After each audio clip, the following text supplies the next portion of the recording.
Hello everyone! Over the next few minutes, I'm going to share some of the most valuable lessons we've learned after years of helping customers with these projectors. The self-check message appears when the Panasonic projector detects a problem during the automatic diagnostic test it performs when powering on.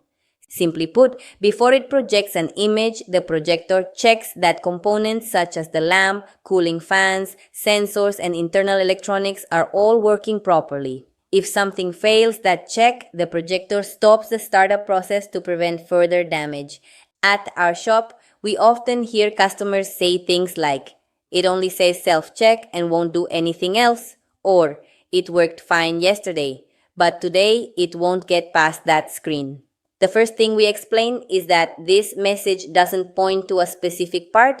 It simply means the projector detected an issue during its self-diagnostic. The first things we usually inspect are the lamp and the air filters. A lamp that's reached the end of its service life, a heavily clogged air filter, or an overheating issue can prevent the projector from completing its initial check. As one of our technicians likes to say, if the projector detects an unsafe condition, it simply won't let itself start. If those components are in good condition, the next step is checking the cooling fans and temperature sensors. Some customers tell us the message appeared after using the projector for several hours or after transporting it.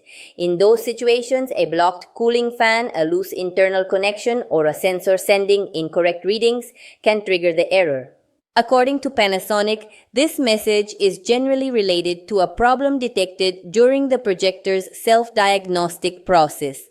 The company recommends checking the lamp, air filters, ventilation, and LED status indicators to help identify the cause. At this time, there is no known widespread manufacturing defect associated with the self-check message.